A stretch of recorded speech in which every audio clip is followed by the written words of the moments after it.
Hey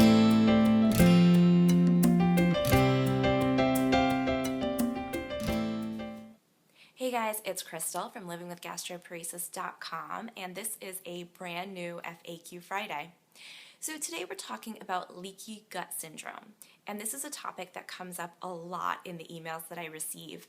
And this week specifically, the question said, I've been diagnosed by a naturopath with leaky gut syndrome, and I want to know, A, could this be contributing to my gastroparesis, and B, how do I address it in the context of my gastroparesis management plan?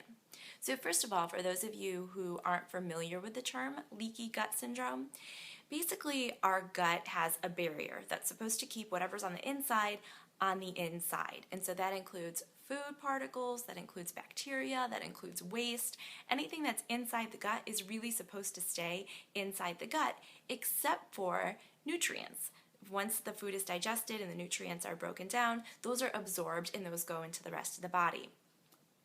What happens when you have leaky gut is that very small little microscopic holes form in the barrier that's supposed to keep the stuff inside the gut, and it actually lets it leak out into the bloodstream. And so obviously, we're not talking about, chunks of food here or chunks of waste, very tiny little particles, but those particles are not supposed to be outside of the gut. And the body knows that. The body knows that when these things are in the bloodstream, they're not supposed to be there. So the idea is that with a leaky gut, when the stuff leaks out of the gut, your body mounts an immune response because whatever's there isn't supposed to be there, whether it's food particles or bacteria or waste.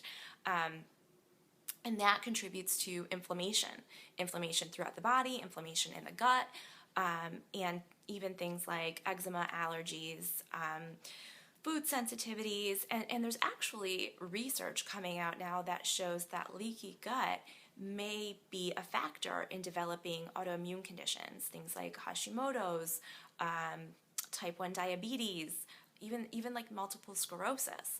So it used to be very fringe health and very kind of, out there and alternative, and I think it's becoming more and more widely acknowledged and accepted, but there's still so much that's unknown about it. So in terms of, is this what's causing gastroparesis for some people? I don't really think we can say. I kind of see two possibilities here. One is that gastroparesis, or the way that gastroparesis is typically managed through a very refined diet, heavy in potential food allergens, the stress that so many of us encounter when we're diagnosed or attempting to be diagnosed or trying to figure out how to treat it, trying to figure out how to live, being sick all the time, this kind of stress cycle that I think we can get into when we're diagnosed with gastroparesis, and lack of sleep, if symptoms are interfering with sleep. I think all of those things can really contribute to poor gut health and possibly to a leaky gut. So I think on one hand, the leaky gut may be more of a symptom of how gastroparesis is treated and the kind of the ramifications of the gastroparesis. On the other hand, as I said, there is some science to support the idea that a permeable intestine, which is just another word for a leaky gut, may contribute to autoimmune conditions. And we know that there's a connection for many people between autoimmune conditions and gastroparesis. So in that way, I could see a scenario where potentially leaky gut is causing autoimmune issues, which is then causing gastroparesis. But I really don't think that we can have a firm answer as to whether leaky gut is kind of underlying gastroparesis.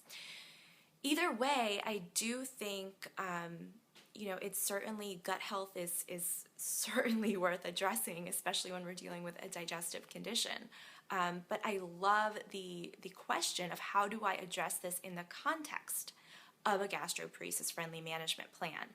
Because no matter what you're doing when it comes to diet, nutrition, lifestyle, health, if you have gastroparesis, it needs to be done within the context of a gastroparesis-friendly management plan. So there are lots and lots of protocols out there for healing leaky gut. There are lots of ideas on primarily the dietary strategies to do this.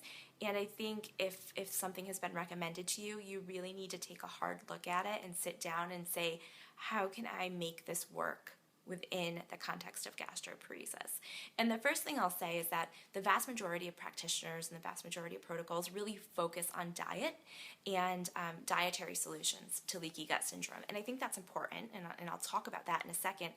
But I think what's equally as important and often really overlooked are the lifestyle factors that contribute to leaky gut syndrome. And so I've talked a little bit about those already. Primarily I'm talking about sleep and I'm talking about stress.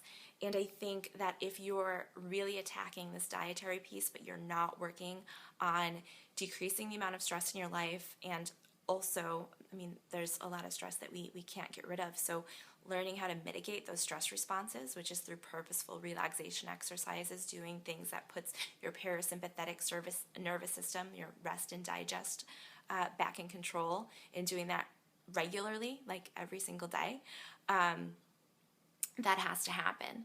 And sleep, good quality sleep is really a factor, because lack of sleep is stressing the entire body. And I said not a lot is known about leaky gut, but what we do tend to know seems to point to stress and lack of sleep being a significant part of gut health. So I just caution you against going so hardcore into the dietary protocols and not looking at those lifestyle changes, because I think you're just not going to get the results that you're looking for, and you're probably going to wind up more stressed, which is just making the problem worse. So those are the first things. You got to address the sleep, you got to address the stress. Now in terms of the diet, leaky gut protocols tend to be pretty strict, and that's because they eliminate potential gut irritants, they eliminate the most common food allergens, really in an effort to give the gut barrier time to heal. And so a lot of times these will be very high fiber diets. They may be high fat diets depending on the types of proteins recommended.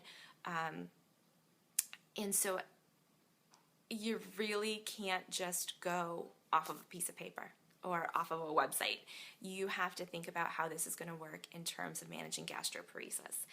I would say, in my opinion, and again, this is something that we're still learning about, but in my opinion, the best course of action is really to get rid of those potential food allergens, things that we know are irritating to the gut lining, that honestly make up the vast majority of a typical gastroparesis-friendly diet. And so I'm talking about gluten, I'm talking about dairy, I would include soy, I would include corn, and I think I would include vegetable oils.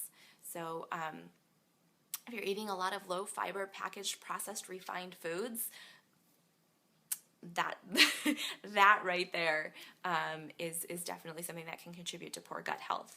And so this may sound impossible. You might be thinking, how can I get rid of all of those things and still eat gastroparesis friendly? It is possible. If you have my new edition of Eating for Gastroparesis, all of the recipes in there are, I would say about 95% of the recipes in there are gluten-free, dairy-free, soy-free, corn-free. None of them contain any of these vegetable oils that I'm talking about. So it is possible, but it takes work and it takes a lot of thought, and it takes being really purposeful about doing this in the context of a gastroparesis-friendly diet. So hopefully that helps to answer the question, what is leaky gut? Is it contributing to gastroparesis? And what can I do to address it? As always, you can head over to livingwithgastroparesis.com for more information. And I just want to make sure everybody's aware that the next Living Well with Gastroparesis group coaching program starts October 27th. So head to gastroparesisprogram.com for more information about that. I'm also putting up some free classes over there. So those are available now. Even if you don't have any interest in joining the program, you can head over there and check out the free classes. And I will see you again soon for another FAQ Friday.